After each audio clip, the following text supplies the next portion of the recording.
ভালো করে মুখস্থ রাখবেন। এই আয়াত কারিমার আলোকে পৃথিবীর সব মানুষ দুইটা পার্টিতে বিভক্ত। পার্টি কয়টা? একটা পার্টির নাম অজ্ঞান পার্টি, আর একটা পার্টির নাম সজ্ঞান পার্টি। আল্লাহ জিজ্ঞাসা করতে চান মূলত, রসুল বলেন তো অজ্ঞান পার্টি আর সজ্ঞান পার্টি এক নাকি? অজ্ঞান পার্টি কারে বলে? বলে হুজুর কুষ্টিয়ার লোকের থেকে অজ্ঞান পার্টি বেশি চিনে নাকি কেউ? পকেটের মধ্যে মলম রাখে বিভিন্ন যে জায়গায় হাট আছে, বাজার আছে, ঘাট আছে, বুঝে ব্যাপারী পকেটের মধ্যে টাকা আছে, সাথে সাথে চলতে শুরু করে, সুযোগ বুঝে চোখের মধ্যে লাগায়, লাগানোর পরে উনি কাজ যাওয়ার কথা যশোর, গেছে খুলনা, তাও ঘুম ভাঙে না, আছে না? ঘাটে নামার কথা, সব লোক নেমে যখন গাড়ি সাফ করবে তখন দেখে এটা কালায় পড়ে আছে। হুজুর এই কাম করে যারা মানুষের পকেট থেকে টাকা মেরে নিয়ে চলে যায়, ওরাই হচ্ছে অজ্ঞান পার্টি। ঠিক কিনা ভাই? হুজুর যা বলে তার সাথে খালি ঠিক ঠিক বলেন না। এটা দুনিয়ার পরিপ্রেক্ষিতে অজ্ঞান পার্টি হতে পারে, কিন্তু কোরআন হাদিসের পরিপ্রেক্ষিতে অজ্ঞান আর সজ্ঞানের সঙ্গ এটা না।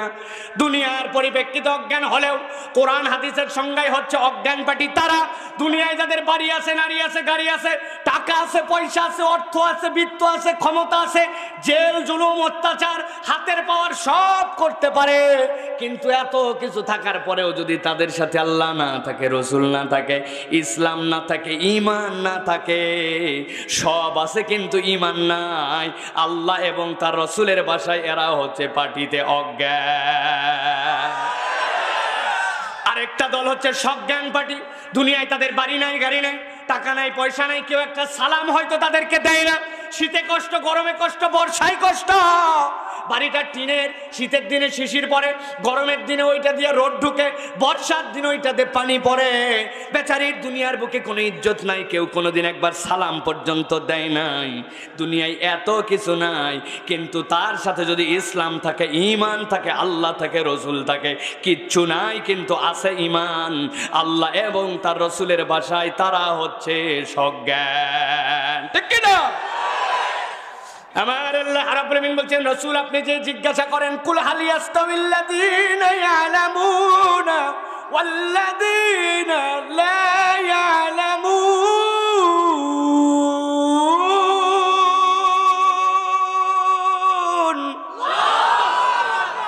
আল্লাহ রাব্বুল আলামিন বলছেন, ভালো করে মনে রাখবেন, কথার পরে কথা আসবে, যাতে করে কথা না হারায়। আমি এরকম নয় যেখানে যা মনে হচ্ছে তাই বলছি, এরকম নয়। আমি যা বলছি প্রস্তুতি নিয়ে এসে বলতেছি। অতএব মনে রাখবেন, কথার পরে কথা আসবে, এটা যেন খেয়াল থাকে। আল্লাহ কোরআনুল কারীম দ্বারা মর্যাদা দিয়েছেন বান্দাদের। ওই মর্যাদার 4টা পার্টের 2টা জেনারেল দুনিয়ার বুকে সকলের জন্য, আর 2টা মর্যাদার কথা আল্লাহ বলছেন এই 2টা জেনারেল নয়। আল্লাহ রাব্বুল আলামিনের সজ্ঞান পার্টির যারা সদস্য, ভিআইপি যারা, তাদের জন্য আমি আল্লাহ আরো 2টা মর্যাদা দিয়েছি।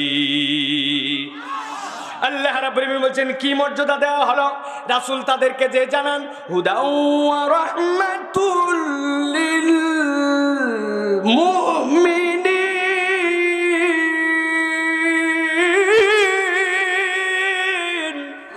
আমার যারা সজ্ঞান পার্টির সদস্য, আমার যারা মুমিন, তাদেরকে আমি রব্বুল আলামিন বললাম হুদাউ ওয়া রাহমাতুল লিল মুমিনিন।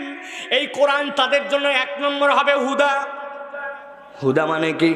হুদা মানে সহজভাবে বুঝে নেন। হুদা মানে হেদায়েত, তো সারা জীবন শুনি। হুদা মানে ভালো করে বোঝেন। হুদা মানে এমন একটা রাস্তা, যেই রাস্তাটা দুনিয়ায় তৈরি হয়েছে, আপনার পায়ের সামনে আছে। একবার বুদ্ধি খাটায় যদি উঠতে পারেন, ওই রাস্তাটা সরাসরি আপনাকে জান্নাতে নামাবে। এটা 1 নম্বর হুদা, মনে রাখবেন। 2 নম্বর হুদা মনে রাখার জন্য আপনাদের জন্য সহজ বুদ্ধি। আপনাদের যে এই যে পাংশার থেকে শুরু করে রাজবাড়ির থেকে কুষ্টিয়া পর্যন্ত রাস্তা, এই রাস্তাটার কথা মনে রাখবেন, এটা হুদা। কেমন করে খেয়াল করেন?